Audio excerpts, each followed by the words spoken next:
I used to love sharing my life on Facebook. Living in Chicago, there's always something to do or see, and I enjoy documenting it all.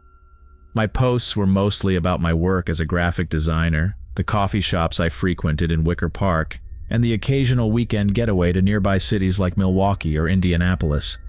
My profile was public because I never thought I had anything to hide. I wasn't famous, just another person sharing bits of my life online. I figured it was harmless. One day, I noticed a new friend request from a guy named Adam. I didn't recognize him, but we had a few mutual friends, so I accepted the request without much thought. His profile looked normal enough. He seemed to be around my age, maybe a few years older, with photos of him at various Chicago landmarks, a few selfies, and posts about sports and movies. His posts were nothing out of the ordinary, so I didn't think twice about it. Adam started liking a lot of my posts, especially the ones where I checked in at places around the city. At first, I was flattered. It seemed like I had a new follower who enjoyed my content. He even commented on a few photos, asking where the best spots for coffee were in Chicago or complimenting my design work. It felt nice to have someone who shared similar interests, especially in a big city where it's easy to feel anonymous. But then, things started to get weird. Adam began commenting on nearly every post, not just the ones about Chicago or graphic design. He commented on photos of my friends, asking about them or making vague comments like, "Looks like a fun group." He seemed to know details about my life that I didn't remember sharing. For example, I once posted about a specific type of coffee I loved, and Adam commented that he had seen me drinking it at a cafe in Logan Square the week before. I hadn't mentioned being there online, but I shrugged it off, assuming he might have seen me in passing. As time went on, his messages became more personal. He would send me private messages, asking about my day or making small talk. It was mostly harmless, but something about it made me uncomfortable. I wasn't used to someone I barely knew taking such an interest in my life. I stopped replying to his messages as often, hoping he'd take the hint. Instead, he became more persistent. His messages started to arrive at all hours of the day and night. He'd ask why I hadn't responded or if everything was okay. I didn't know how to respond, so I ignored him. One day, after not hearing from Adam for a few days, I posted about a new design project I was excited about. A few hours later, I received a message from Adam congratulating me on the project. He mentioned details that I hadn't shared publicly, specifics about the client and the scope of the work. I was stunned. I had no idea how he could have known this. I hadn't told anyone outside of work, and I certainly hadn't posted about it. My stomach dropped, and I started to feel uneasy. I decided to block him, hoping that would be the end of it. For a while it was. I didn't hear from Adam, and I started to relax. I figured he must have been just another online weirdo and that by blocking him, I'd solve the problem. Life went back to normal, or so I thought. Then one evening after work, I headed to one of my favorite coffee shops in Wicker Park. It was a cozy spot with big windows, perfect for people watching and getting some work done. I hadn't posted about going there, but as I sat down with my laptop, I felt a strange sense of unease. I glanced around the cafe and saw someone familiar sitting a few tables away, partially obscured by a large potted plant. It was Adam. He was staring right at me, not even trying to hide it. My heart started pounding, and I quickly packed up my things to leave. As I walked out, I could feel his eyes on me the entire time. After that incident, I became hyper-aware of my surroundings. I started looking over my shoulder more often and checking the faces of people around me. Adam didn't message me again, but I kept seeing him. He would be across the street from my apartment building or a few tables away at a restaurant where I was having dinner with friends. He never approached me, but he was always there, watching. I tried to convince myself it was a coincidence, that Chicago was a big city, and it wasn't unusual to run into the same person more than once. But deep down, I knew it wasn't normal. The final straw came one night when I was out with some friends in the Loop. We were celebrating a birthday at a bar I'd never been to before. I hadn't posted anything about the night, wanting to keep it a private event. But as I was laughing and chatting with my friends, I felt that now familiar chill run down my spine. I turned around and saw Adam standing at the bar, holding a drink and staring directly at me. He didn't smile or wave, just stood there watching. It was like he knew I would be there. I left the bar immediately, making up an excuse about feeling sick. I rushed outside and got into the first cab I could find.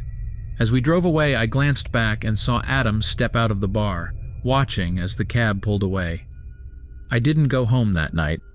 Instead, I went to a friend's place, too scared to be alone. The next morning, I found a note tucked under the windshield wiper of my car. It was a plain piece of paper with a single sentence written on it.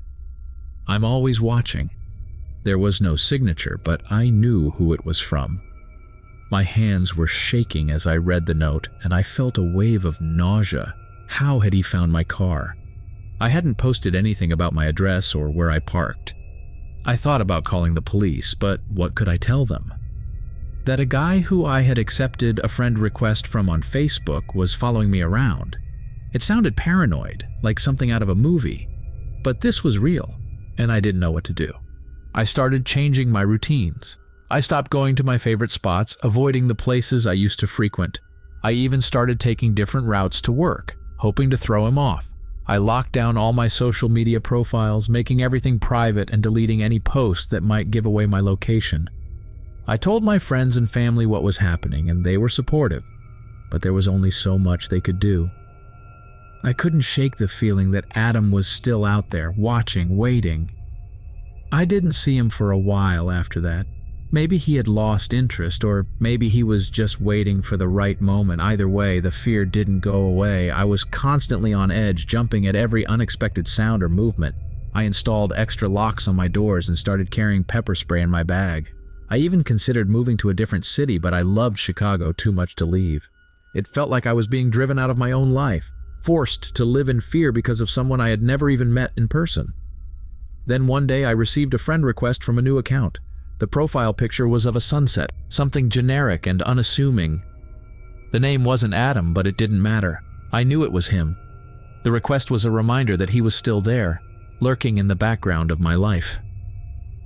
I deleted the request and blocked the account. But the damage was done. The fear was back, stronger than ever. I started seeing him again, always at a distance. Never close enough to confront, but always close enough to be seen. He was at the grocery store across the street from my gym, sitting on a bench near my apartment building. He was like a ghost, always just out of reach, but never far away. I stopped going out as much, retreating into the safety of my apartment. Even there, I didn't feel completely safe. I kept the blinds closed and double-checked the locks every night. The thought of him being outside watching made my skin crawl. I considered getting a restraining order, but without knowing his real name or having any concrete evidence, it felt like a lost cause. I hadn't taken any photos of him or kept the note he left on my car. I didn't want to keep those reminders of the nightmare I was living. The police had already told me there wasn't much they could do without more information, so I felt trapped, powerless to stop him. I tried to carry on with my life, but it was impossible. Every time I left the house, I was on high alert, scanning the faces of everyone around me. I couldn't enjoy the things I used to love, like going to coffee shops or exploring the city. Every place felt tainted by the possibility of running into Adam. My friends noticed the change in me, but I didn't want to burden them with my fears. I started distancing myself. One evening, after a long day at work, I came home to find my apartment door slightly ajar. My heart stopped. I knew I had locked it before leaving that morning. I stood there for what felt like an eternity, trying to decide what to do. My first instinct was to run, but I couldn't leave without knowing what was inside. I pushed the door open slowly and stepped inside, my hand gripping the pepper spray in my bag. The apartment was dark and quiet, just as I had left it. But something felt off. I walked through the rooms, checking for any signs of an intruder. Everything was in its place. Nothing seemed disturbed. But when I reached my bedroom, I froze. On my bed, laid out neatly, was a single red rose. My blood ran cold. There was no note, no sign of forced entry, nothing to indicate how it had gotten there, but I knew it was a message. He had been in my apartment, in my space, and there was nothing I could do about it. I called the police and they came to check the place out, but without any evidence of a break-in, there was nothing they could do. They suggested I install a security system, which I did the very next day, but the damage was already done. My home, the one place where I should have felt safe, had been violated. I couldn't stay there anymore. I packed a bag and left, staying with friends and family for the next few weeks while I figured out what to do. I eventually found a new apartment in a different neighborhood, far from where I had been living. I didn't tell anyone the exact location, not even my closest friends. I changed my phone number, deleted all my social media accounts, and started fresh. It's been months now, and I haven't seen Adam since I moved. I am a 34-year-old guy living in Seattle. I work as a software developer, so I'm pretty tech-savvy, or at least I thought I was. My life is pretty average, work, home, or hanging out with friends. I'm not one to post a lot on social media, but I do like to keep my Facebook account updated with pictures of hiking trips, family gatherings, and the occasional check-in at a new restaurant or bar around town. I never really worried about privacy too much. My profile was set to friends only, and I thought that was enough. One day I tried logging into my Facebook account from my phone, and I got a weird error message saying my password was incorrect. At first I thought I must have typed it wrong, so I tried again. Same thing. I tried one more time, just to be sure, but it still didn't work. That's when I started to feel uneasy. I knew I hadn't changed my password, so I decided to reset it. I went through the usual steps, got the email from Facebook, and created a new password. I figured that would be the end of it, but when I logged in, something felt off. Nothing was obviously wrong. My profile picture was the same, my posts were still there, and all my friends were still listed. But I had this nagging feeling that something was different. I couldn't put my finger on it, so I just shrugged it off and went about my day. A couple of hours later, I started getting messages from friends asking about some weird things I'd supposedly posted. One friend asked why I was asking about his address. Another wondered why I needed his phone number again. That's when the alarm bells started ringing. I immediately checked my recent activity, and there it was. A bunch of messages sent from my account that I had definitely not sent. Whoever had access to my account was messaging my friends, pretending to be me and asking for personal information. My heart started racing. I quickly posted a status update warning everyone not to respond to any messages from me and to ignore any strange requests. Then I went back and started deleting the messages, hoping I could stop whoever was behind this. Over the next few days, I became paranoid. I changed my password again, enabled two-factor authentication, and made sure all my security settings were tightened up. I thought that would be enough. But strange things kept happening. I'd log in to find that someone had liked posts on my behalf, or left comments that I didn't remember writing. I even found some of my older posts edited with bizarre and random content. It was like someone was playing a game with me, messing with my account just enough to make me feel unsettled, but not enough to do any real damage. At first, I thought maybe I was hacked by some random person who was just having fun at my expense, but the more I thought about it, the less sense that made. This person wasn't trying to scam my friends out of money or steal my identity. They were just there, watching, waiting, manipulating my account in small, almost unnoticeable ways. It was like they were trying to make me doubt my own memory, my own sanity. I became obsessed with trying to figure out who was behind it. I went through my friends list trying to see if there was anyone who might have had a reason to do this, but nothing stood out. I checked my email, my other social media accounts, my bank accounts. Everything was fine. No one had hacked into anything else. It was just my Facebook account that was being targeted. I started to feel like I was losing my mind. I'd wake up in the middle of the night, convinced I'd heard my phone buzz with a notification, only to find nothing there. I'd log into Facebook multiple times a day, checking for any new activity, any sign that the hacker was still there. It got to the point where I could hardly focus at work. I was constantly distracted, constantly on edge. One day, I was sitting in my office when I got a message from a coworker. He asked why I'd sent him a message asking for his home address. I hadn't, of course, but when I checked my sent messages, there it was. Another message I didn't remember sending. This one was different, though. It wasn't just a random question. It was specific, like the person behind it knew exactly what to say to make it seem like it was really me. That's when it hit me. This wasn't just some random hacker. This was someone who knew me. Someone who was close enough to understand how I communicated, how I interacted with people.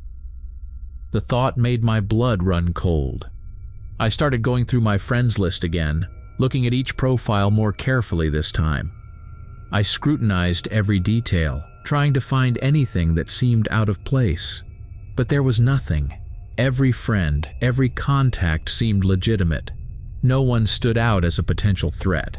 I started questioning everything. Who had I talked to recently? Who had I upset? Had I been too open with someone? I couldn't think of anyone who would have a reason to do this. It didn't make any sense. Then things escalated. One day, I came home from work to find a package waiting for me. I hadn't ordered anything, so I was confused.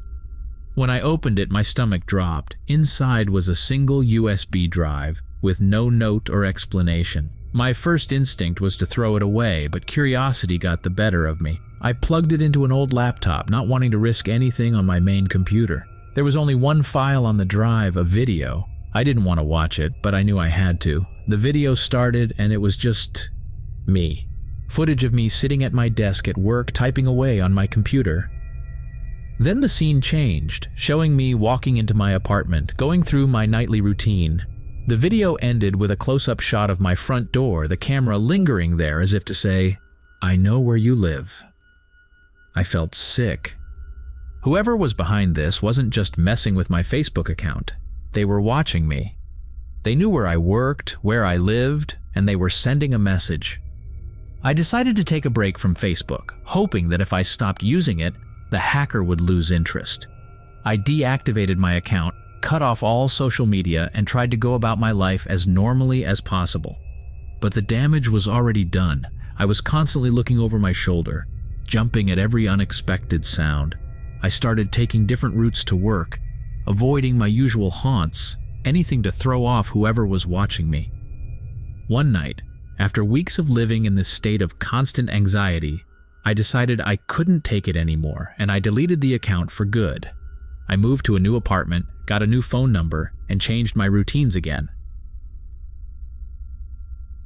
Last year, my friend Julie was diagnosed with a rare form of cancer. It was the kind of news that hits you like a freight train. Julie and I had been close since college, and seeing her go through something so devastating was unbearable. I felt helpless, but I wanted to do something, anything, to help her and her family. They were already struggling with the medical bills, and I figured that starting a fundraiser could at least ease some of that burden. I've always been pretty active on social media, especially Facebook, so I decided to set up the fundraiser there. I created a page explaining Julie's situation, included some photos of us from better times, and set a goal of raising $20,000. I shared it with all our mutual friends, family, and even the local community groups I was part of. The response was overwhelming. Within a few days, we had already raised a few $1,000s, and it felt like we might actually reach our goal. As the donations kept coming in, I was in constant contact with Julie's family, making sure the money was going directly to her medical bills. It felt good to be doing something productive, something that made a real difference. People were incredibly generous, and I was touched by the outpouring of support. About a week into the fundraiser, I noticed something strange. One of Julie's co-workers messaged me, asking why there were two fundraisers for Julie. At first, I thought she was mistaken, but when I checked, I found another fundraiser with the exact same title, description, and photos. The only difference was that the money was going to a different account. I felt my stomach drop. I immediately contacted the coworker to find out more, and she told me she had donated to the other fundraiser, thinking it was the same one I had started. Panic set in as I realized what was happening. Someone had duplicated my fundraiser to scam people out of their money. I was furious and sickened at the thought that someone would take advantage of Julie's situation like this. I quickly reported the fake fundraiser to Facebook, but it was still up for hours afterward. In the meantime, I tried to warn as many people as possible, posting updates on the real fundraisers page and messaging donors directly. It felt like I was in a nightmare. More and more people messaged me, confused about which fundraiser was legitimate. Some had already donated to the fake one and were asking how they could get their money back. I didn't know what to tell them. I was already dealing with the stress of helping Julie and her family, and now this added layer of betrayal was overwhelming. I couldn't believe that someone would sink so low. By the time Facebook finally took down the fake fundraiser, the damage was done. Thousands of dollars had been diverted to the scammer's account, and those who had donated were understandably angry and upset. I tried to explain the situation to them, but it didn't make it any easier. I felt responsible, even though I knew it wasn't my fault. I had started this fundraiser to help Julie, and now it was causing even more stress and confusion for everyone involved. I reached out to Facebook, asking if they could track down the person responsible, but all I got was a generic response about how they were investigating. I didn't hold out much hope that they'd find the scammer. In the meantime, I had to deal with the fallout, people asking for their money back, others who were hesitant to donate now that they knew there had been a scam, and the guilt that gnawed at me every day. Julie was too sick to know the details of what had happened, and I didn't want to burden her with it. But her family knew, and they were just as angry and upset as I was. The fundraiser had been a beacon of hope for them, a way to see that people cared and wanted to help. Now it felt tainted. Even as the real fundraiser continued to receive donations, it was hard to shake the shadow of what had happened. I started getting messages from people I didn't even know, accusing me of being part of the scam. They couldn't believe that someone would do something like this unless the original organizer was involved. It was devastating. I was just trying to help my friend, and now my reputation was being dragged through the mud. I couldn't sleep, couldn't eat. The stress was overwhelming. I thought about shutting down the fundraiser altogether, but I knew that Julie still needed the money. So I kept it going, trying to focus on the positive, on the people who were still donating and supporting us. But every time I logged into Facebook, I was reminded of what had happened. I started to hate the platform, hate the way it made it so easy for someone to steal from others, to take advantage of a situation like this. Eventually, the fundraiser reached its goal, and I was able to transfer the money to Julie's family. But it didn't feel like a victory. It felt hollow, tainted by what had happened. I kept thinking about all the people who had been scammed, who had given their hard-earned money to help someone in need, only to have it stolen. I wished there was more I could do for them, but I was at a loss. To this day, I don't know who was behind the fake fundraiser. I never heard back from Facebook about their investigation, and I doubt I ever will. I'm a musician based in Austin, Texas. My band isn't exactly famous, but we've got a decent following around the city. We play at local bars, small venues, and occasionally get gigs at festivals or private events. It's mostly for fun, but we take it seriously enough to try and build a real presence, especially on social media. Facebook has been a big part of that. We use it to promote our shows, share new music, and connect with fans. We're not huge, but we've got a solid group of followers who support us, which is all you can really ask for in a scene as competitive as Austin's. A few months ago, we booked a show at a bar downtown. It wasn't anything major, just a regular weekend gig, but we were excited about it. We'd been working on some new songs, and this was going to be the first time we played them live. I created a Facebook event for it, as usual, and started promoting it. I invited all our followers, shared it in local music groups, and even threw a few bucks at Facebook ads to get the word out. The response was great. Lots of people were interested, and it looked like we'd have a good crowd. As the event date got closer, I noticed something unusual. The number of people RSVPing to the event kept going up, way higher than what we'd typically expect. At first, I was thrilled. More people coming out to see us? Awesome. But then it started to get weird. The event was getting shared by people and groups I'd never heard of, some of which had nothing to do with music or Austin. They were private groups with cryptic names and little to no public information. The members looked like they were from all over, not just locals who'd randomly decided to come to our show. I started getting messages from people asking strange questions about the event, what time the doors opened, how many people the venue could hold, if there'd be security. Some of these messages were polite, others were a bit more aggressive, like they were expecting something specific from the night that I couldn't quite figure out. I tried to ignore it, thinking maybe it was just a fluke or that our event had gotten picked up by some bot accounts or something, but it kept getting stranger. A few days before the show, I got a message from a guy named Carl. He told me he was excited for the event and asked if there was going to be a cover charge. When I told him there was a small fee at the door, he seemed annoyed, but still said he'd be there. I didn't think much of it until I checked out his profile. It was bare, no pictures, no posts, just a handful of friends, most of whom looked just as sketchy. Then I started noticing more profiles like his RSVP'd to the event. It was like a wave of fake accounts had suddenly taken an interest in our little gig. The day of the show, I was nervous. The Facebook event showed over 1,000 people interested, which was way more than the venue could handle. The bar could maybe hold 150 at most, and I started worrying about overcrowding. I called the venue, and they assured me they'd handle it, but I couldn't shake the feeling that something was off. When we arrived at the bar that evening to set up, things seemed normal enough. The usual crowd was there, a mix of regulars and a few new faces. But as the night went on, more and more people started showing up, and not the type of crowd we were used to. There were groups of people who didn't seem like they were there for the music at all. They were hanging around outside, looking shady, and some of them were trying to talk their way in without paying the cover. The bouncers were having a hard time keeping them out, and there was a tense atmosphere building. We went on stage around 10 p.m., and by that time the bar was packed. It should have been a good thing, but the vibe was off.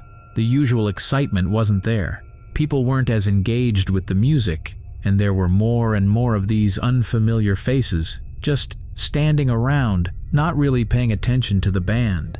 It felt like they were waiting for something, and I couldn't shake the growing unease. Halfway through our set, things started to unravel. A fight broke out near the back of the bar. At first, it seemed like just a couple of drunk guys getting into it, but then it spread. More people got involved, and it turned into a full-blown brawl. The bouncers and staff tried to break it up, but it was chaos.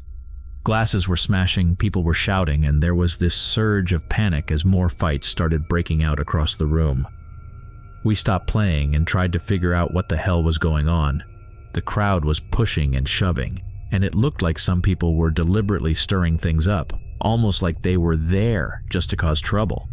The bar staff was overwhelmed, and the whole place was on the verge of a riot. It was terrifying.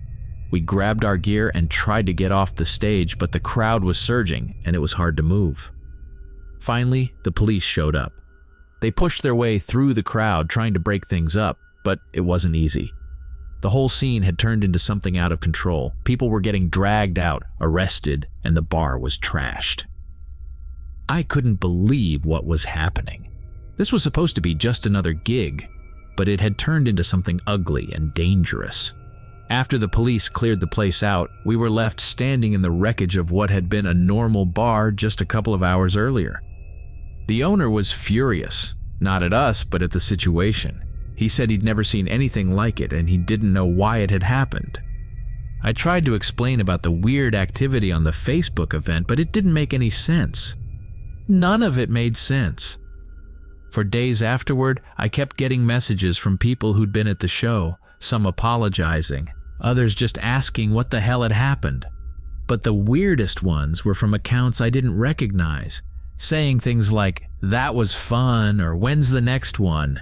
I blocked them, reported them, did everything I could to distance myself from whatever that was, but it left me shaken. I'm a high school senior in Philadelphia, and like most teenagers, I spend a lot of time online. Between schoolwork, chatting with friends, and browsing social media, it's a big part of my life. I'm not the type to get into online arguments, but a few months ago, I found myself in the middle of a heated discussion in a Facebook group about a controversial topic. I don't even remember how it started. I think I commented on someone's post about something political. It wasn't anything major, just my opinion, but things escalated quickly. People started replying to my comments, some agreeing but most arguing against me. It got intense fast. I tried to explain my point, but the replies kept coming. And they weren't just disagreeing, they were getting personal. They called me names, insulted my intelligence, and made it clear they thought I was an idiot. I should have just walked away, but I felt like I had to defend myself. That was a mistake. The argument spilled over into private messages. I started getting messages from people I didn't know, and they were even nastier than the public comments. They told me I was worthless, that I should stay out of discussions I didn't understand, and some of them even made threats. It was scary, but I thought it was just internet trolls being trolls. I blocked them and tried to forget about it. A few days later, things got worse. I came home from school to find an envelope on our front porch. There was no return address, just my name, handwritten on the front. I opened it and found a printout of one of the Facebook conversations I'd had, with a note written in red ink. "We know where you live." My heart dropped. Someone had taken the argument from online and brought it into my real life. I didn't know what to do. I was terrified. I didn't tell my parents right away. I didn't want to worry them, and I figured it was just some sick joke. But the next day, I started getting more messages. They weren't just from random accounts this time. They had personal information about me. They knew my address, my phone number, even what school I went to. One message mentioned my little sister by name. That's when I realized this wasn't just trolling. This was something else, something serious. I deleted my Facebook account, hoping that would make it stop. It didn't. The messages kept coming, this time through my phone. Texts from unknown numbers, threatening me, telling me to watch my back. I blocked the numbers, but new ones kept popping up. It felt like I was being hunted, like there was no escape. I started skipping school, too scared to leave the house. I couldn't concentrate on anything. Every time my phone buzzed, my heart would race. One afternoon, I was walking home from a friend's house when I noticed a car driving slowly behind me. At first, I thought it was just someone looking for parking, but as I kept walking, the car kept following. My stomach twisted in fear. I turned down a side street, trying to lose them, but they followed. I didn't want to lead them to my house, so I ducked into a convenience store, hoping they would drive past. I watched from inside as the car stopped in front of the store. They didn't get out, just sat there, waiting. I called my dad, trying to keep my voice steady, and told him I needed a ride home. He came and picked me up, and by the time we left, the car was gone. I told him what had happened, and he was furious. He called the police, but there wasn't much they could do. They told us to keep an eye out and report any more incidents, but I could tell they didn't really take it seriously. It was just online harassment to them, nothing they could act on. I felt completely helpless. I didn't know who was doing this or why they were targeting me. The fear was constant. I stopped leaving the house unless I absolutely had to, and when I did, I was always looking over my shoulder. I kept my phone on silent, too scared to check the messages that kept coming in. My grades started slipping, and I lost touch with most of my friends. I didn't want to drag them into this mess, so I just isolated myself. Then, one night, I was woken up by a loud bang outside my window. I jumped out of bed, heart pounding, and looked outside. Someone had thrown a brick through our living room window. My parents were already up, freaking out. We called the police again, and they came to check it out, but they didn't find anything. No note, no sign of who had done it. Just another reminder that whoever was behind this wasn't going to stop. After that, my parents insisted on getting security cameras installed around the house. It made me feel a little safer, but not much. I knew the cameras wouldn't stop whoever was doing this. They were too determined. The messages continued, but now they were more sinister, more personal. They knew things about my family, our routines, where we shopped, where my sister went to dance class. It was like they were always watching, always one step ahead. One day I got a text that shook me to my core. It was a picture of me taken from a distance as I was leaving school. The message said, "Nice outfit today." I felt sick. They were close, closer than I'd ever imagined. I went home and broke down, finally telling my parents everything. I couldn't hide it anymore. They were horrified and immediately took me to the police station. The police took it seriously. They looked at the messages, the pictures, the brick through the window. They started an investigation, but they told us it would take time. In the meantime, they advised us to be cautious, to change our routines, and to keep a low profile. My parents considered moving, but that wasn't a quick fix. We were stuck, waiting for the police to find whoever was behind this. The next few weeks were hell. I was afraid to leave the house, afraid to check my phone, afraid of everything. My parents were on edge too, constantly checking the security cameras. The worst part was not knowing who was doing this or why. It could have been anyone, someone from school, a neighbor, or just some random psycho who'd fixated on me. The uncertainty was maddening. Then, just as suddenly as it started, the harassment stopped. The messages stopped coming. The strange car didn't show up again, and the police didn't find any more leads. It was like whoever was behind it had just disappeared. I finished high school online, too scared to go back in person. My parents eventually did decide to move, hoping a fresh start would help us all heal. A few years ago, I went through a really rough breakup. We had been together for almost 3 years, and it ended badly. There was a lot of anger and resentment on both sides, but I thought we'd both just move on and live our lives. I couldn't have been more wrong. At first, everything seemed normal. We did the typical thing after a breakup, blocked each other on social media, deleted each other's numbers, and tried to forget. I focused on my job in San Francisco, spent time with friends, and eventually started dating again. But a few weeks after the breakup, I noticed something odd. Some of my friends started acting distant, even cold, and I didn't understand why. One night, a close friend texted me out of the blue, asking why I had said such horrible things about them. I had no idea what they were talking about. When I asked for more details, they sent me a screenshot of a Facebook page.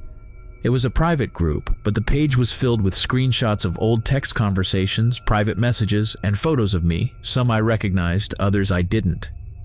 The posts were all about me, twisting my words, making it look like I had been saying terrible things about my friends, co-workers, and even my family. I was horrified. I tried to join the group to see more, but it was private, and they didn't accept my request. My friend let me look through some of the posts, and the more I saw, the sicker I felt. It was clear that whoever was behind this knew me well. They had access to private conversations, photos that had never been posted online, and they were using all of it to smear my reputation. I immediately thought of my ex. We had exchanged a lot of personal stuff during our relationship, texts, photos, you name it, but I couldn't believe they would go this far. I reached out to a few other friends who were still talking to me, and they told me they had also seen the page and were shocked by what was being posted. Some had believed the lies at first, but after talking to me, they realized something wasn't right. I decided to confront my ex directly. I found their new number and called, but they denied everything. They said they didn't know what I was talking about and told me to leave them alone. I didn't believe them, but without proof, there wasn't much I could do. I felt powerless. The page kept growing, more people joined, and more lies were spread. My social circle was shrinking, and I could feel people pulling away from me. The worst part was how detailed and believable the posts were. They used just enough truth to make the lies seem credible. Old arguments we had were taken out of context. Private jokes were twisted into something sinister, and they even posted fake screenshots of conversations I had never had. Whoever was behind this was going out of their way to ruin my life. One day I got a call from my boss. They had been contacted by someone claiming to have dirt on me, and they had sent my boss a link to the Facebook page. I was called into HR, where I had to explain that it was all a lie. Thankfully, they believed me, but the damage was done. My reputation at work was tarnished, and I knew people were talking behind my back. I became paranoid, wondering who else had seen the page and what they thought of me. I tried reporting the group to Facebook, but nothing happened. The group was private, and since I wasn't a member, I couldn't see most of the posts. The few screenshots I had weren't enough for Facebook to take it seriously. It felt like I was screaming into the void, begging for help, but no one was listening. I started to withdraw from social media entirely. I deleted my accounts, changed my phone number, and tried to lay low, hoping it would all blow over. But it didn't stop. The page kept going. And now, they were posting lies about my family, too. My sister called me one night in tears, asking why people were saying such horrible things about her. It broke my heart to know she was being dragged into this mess because of me. The harassment wasn't just online. I started getting strange packages in the mail, random things like a bag of rotten fruit, dead flowers, and once an envelope filled with shredded photos of me. There was never a return address, and I had no idea who was sending them. It was like whoever was behind this wanted to invade every part of my life, not just online, but in the real world too. I was at my breaking point. I couldn't sleep, couldn't eat, and I felt like I was losing my mind. I didn't know who to trust or where to turn. One night, I got an email from a friend who had managed to join the Facebook group under a fake account. They sent me screenshots of the latest posts, and what I saw chilled me to the bone. They had posted my home address, along with a message that said something like, "Let's pay her a visit." It was a clear threat, and I knew I couldn't stay at my apartment any longer. I packed a bag and went to stay with my parents, too scared to be alone. I went to the police with the evidence. They took my statement and said they would look into it, but I could tell they didn't think much would come of it. It felt like I was fighting a ghost, someone who could ruin my life without ever showing their face. I stayed with my parents for a while, constantly looking over my shoulder, jumping at every little noise. The fear was suffocating. After a few weeks, the Facebook group was suddenly deleted. I don't know if the police had something to do with it or if the person behind it decided to move on, but the damage was done. My relationships with friends and coworkers were strained, some beyond repair. My sense of safety was shattered, and I was left with this gnawing fear that it could all start again at any moment. I live in Portland, Oregon, and like most people, I spend a lot of time on my phone. It's practically an extension of me at this point. Work emails, social media, messaging, everything runs through that little device. I'm not particularly tech savvy, but I know my way around the basics, and I've never had any major issues. That changed one day in a way I still can't fully wrap my head around. It started like any other Saturday. I had a lazy morning, made some coffee, and lounged around the apartment. I had plans later in the day, but I wasn't in a rush to do anything. I picked up my phone and started scrolling through Facebook, liking a few posts, commenting on a friend's photo, the usual stuff. After a while, I got up to get ready and tossed my phone on the bed, not really paying attention to where it landed. As I was brushing my teeth, I noticed the faint sound of voices coming from the bedroom. At first, I thought it was the neighbors or maybe someone outside, but the sound was too clear. I went back to my room and found my phone lying face down on the bed. The screen was lit up, and when I picked it up, I realized it was recording a video. Somehow, I had started a Facebook live stream without realizing it. I froze for a second, staring at the screen in confusion. I hadn't meant to go live. How the hell had that even happened? I quickly ended the stream, feeling a rush of embarrassment. How long had it been running? Who had seen it? I didn't even know what had been captured on the video. I went into my Facebook account and found the stream. It had only been live for a few minutes, but that was enough to make me feel uneasy.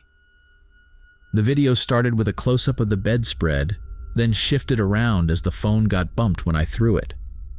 For a while, it just showed the ceiling and the edge of my dresser.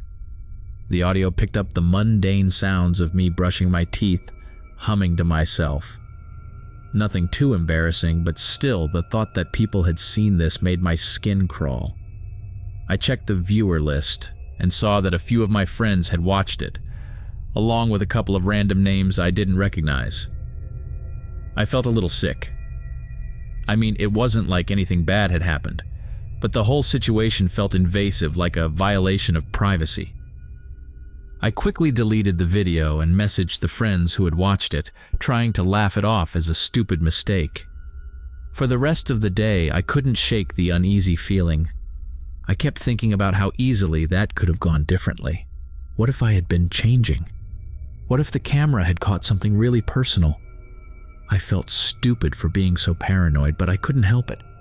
I started double-checking my phone, making sure nothing else was running that shouldn't be.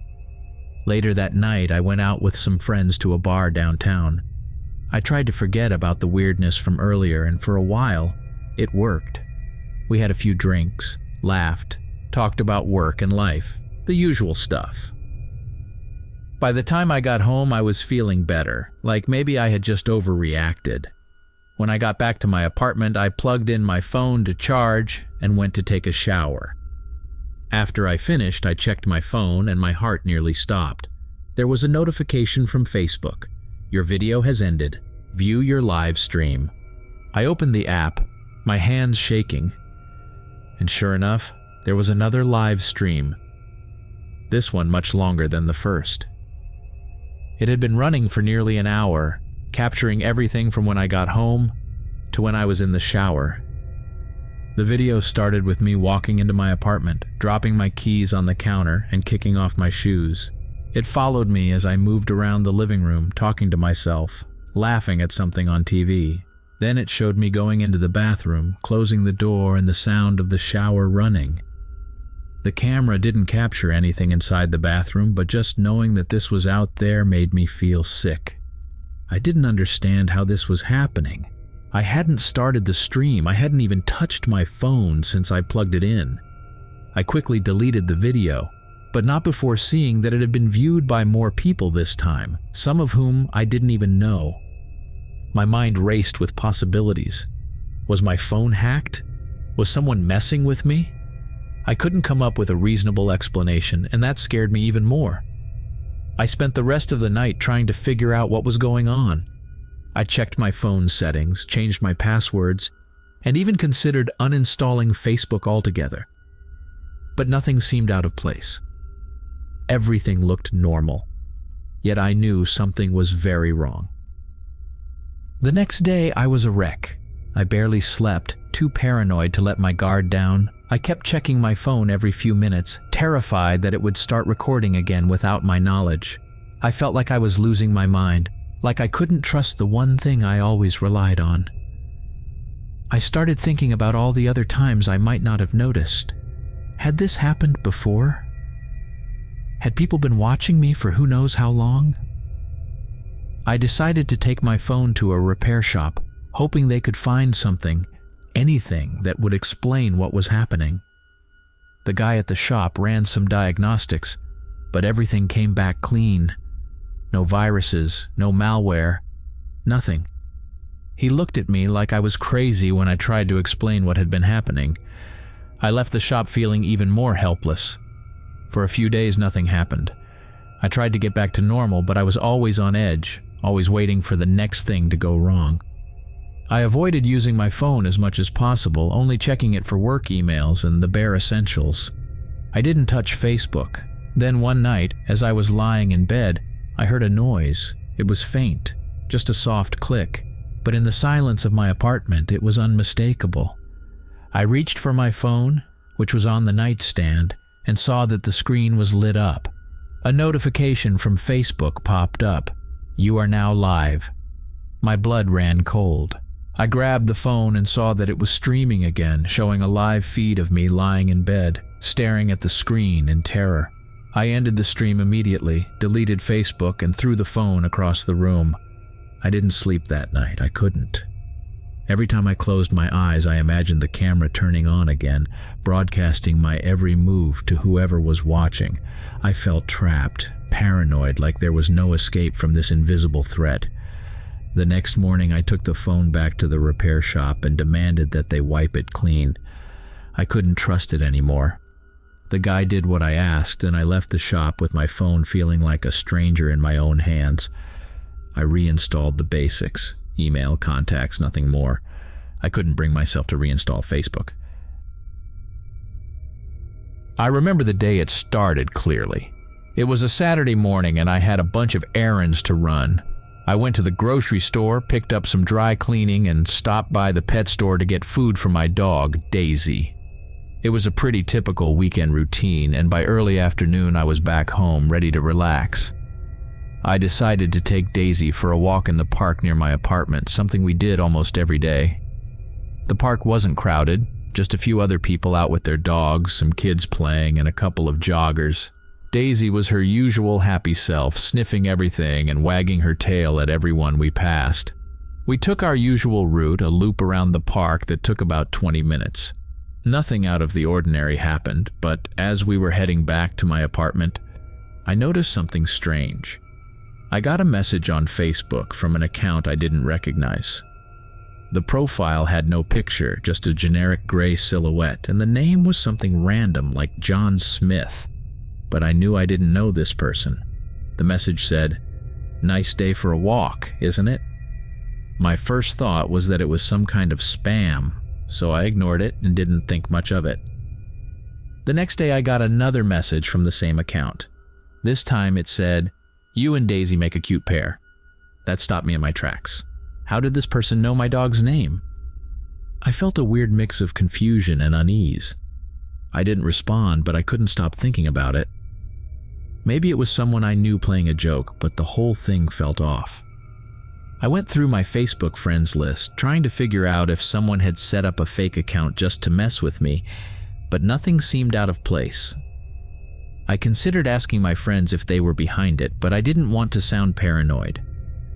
I decided to just block the account and move on. A few days passed, and I tried to forget about it. Then, one evening, I was sitting on my couch watching TV when I got a notification on my phone. Another message, this time from a different account. The message said, "I liked the blue shirt you wore today." My blood ran cold. I had worn a blue shirt that day, but I hadn't posted anything about it online. There was no way this person could have known what I was wearing unless they had seen me. I started to panic. I looked around my apartment, half expecting to see someone watching me, but of course there was no one there. I double-checked that all the doors and windows were locked and tried to calm down. I told myself it was just a coincidence, that maybe they had seen me in passing and recognized me from my profile picture, but that explanation didn't make me feel any better. The next morning, I found a small envelope on my doorstep. There was no address, just my name written on the front in neat handwriting. I picked it up, my hands shaking, and took it inside. I opened it to find a single piece of paper with a photograph attached. The photo was of me, taken from a distance, while I was walking Daisy in the park. The note below the photo said, "I'm closer than you think." I felt sick. My first instinct was to call the police, but what could I tell them? That someone had sent me a creepy photo? That I was getting weird messages on Facebook? It felt like something out of a movie, not real life, but the fear was real. I didn't know what to do. I started changing my routines. I stopped going to the park, started driving to different neighborhoods to walk Daisy, and avoided being out at the same time every day. I was constantly looking over my shoulder, convinced that someone was following me. Every time I got another message, I felt my heart race. They were never threatening, not directly, but they were always personal, always about something I had done that day. "Nice run this morning. Coffee at your favorite cafe again?" It was like this person was watching my every move. I stopped using Facebook entirely, hoping that if I cut off that connection, the messages would stop. But they didn't. They kept coming, now as text messages from an unknown number. I tried blocking the number, but new ones would pop up. Whoever this was, they were relentless. One night, I was coming home from work later than usual. The parking lot at my apartment complex was mostly empty, and the streetlights cast long shadows across the pavement. As I got out of my car, I felt that prickling sensation on the back of my neck, the kind you get when you know you're being watched. I hurried inside, locking the door behind me, but I couldn't shake the feeling that something was wrong. When I walked into my bedroom, I noticed something out of place. My window, which I always kept closed and locked, was slightly open. I walked over to it, my heart pounding, and saw that the lock had been tampered with. It wasn't broken, but it was clear that someone had tried to force it open. I felt a wave of panic. Someone had been here, in my apartment while I was at work. I called the police, finally too scared to handle it on my own. They came and took a report, but there wasn't much they could do.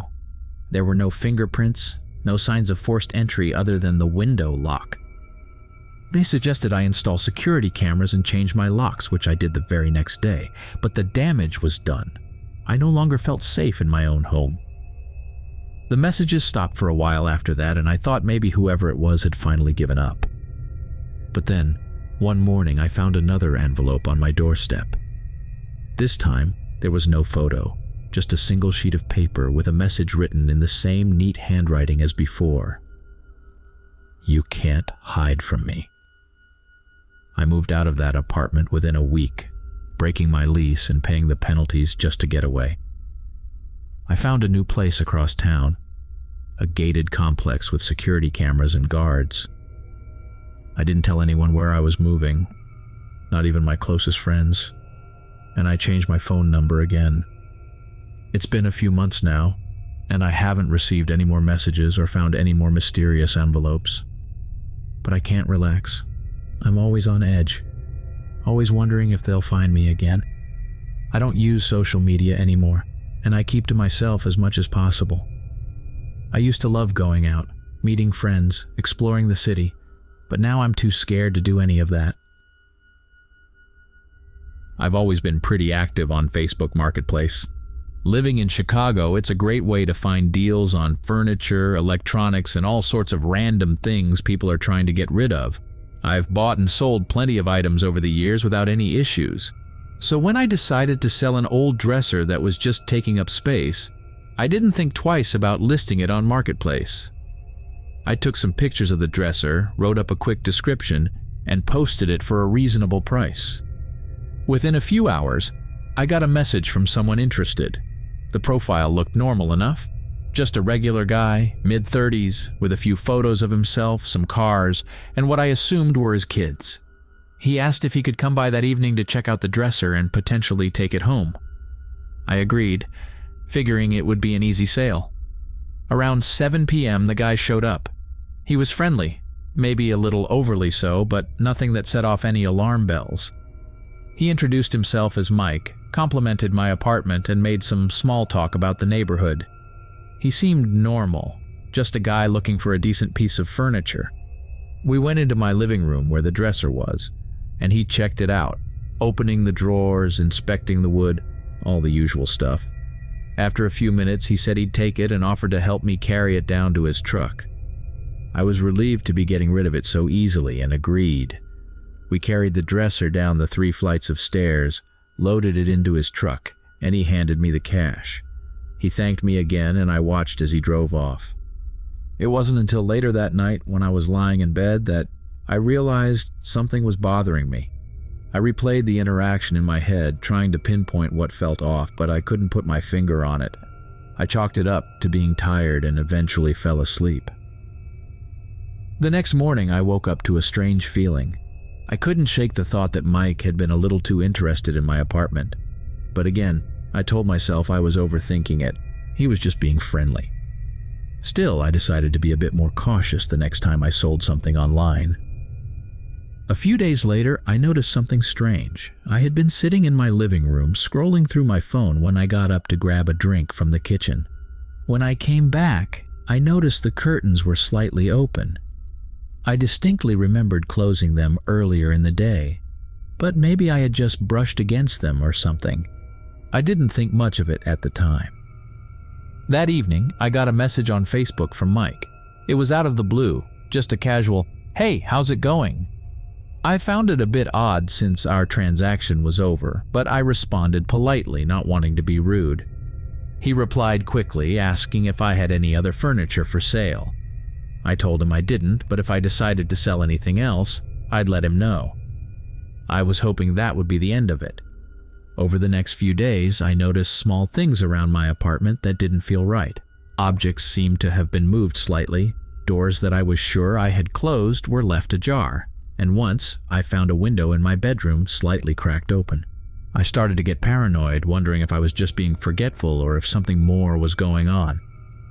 Then one night, I came home from work to find my front door unlocked. I froze in the hallway, my heart pounding in my chest. I knew for a fact that I had locked it that morning. I slowly pushed the door open and stepped inside, my hand shaking as I reached for the light switch. The apartment looked normal. Nothing was missing or out of place. But the air felt heavy, like someone had been there. I checked every room, every closet, under the bed, but there was no sign of anyone. Still, I couldn't shake the feeling that I wasn't alone. I ended up spending the night at a friend's place, too scared to stay in my apartment. The next day, I had the locks changed and installed a deadbolt, hoping that would make me feel safer. For a while, things seemed to go back to normal. I didn't hear from Mike again, and nothing strange happened at the apartment. I tried to convince myself that I had just been paranoid, that the stress of work and life had gotten to me. But then, about a week later, I received another message from Mike. This time, it wasn't a friendly greeting.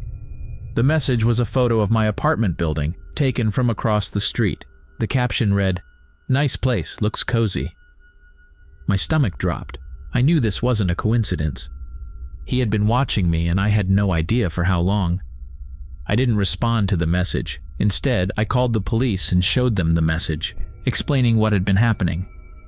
They took it seriously, but there wasn't much they could do beyond taking a report and advising me to be cautious. They suggested I install security cameras, which I did immediately. The cameras gave me some peace of mind, but not much. Every time I left the apartment, I felt like I was being watched. I started avoiding walking past the windows, keeping the curtains closed at all times. I barely slept, and when I did, it was with the lights on, jumping at every noise. A few days after installing the cameras, I got another message from Mike. This time it was a video. My hands trembled as I opened it. The video was taken from outside my apartment, zooming in on my living room window.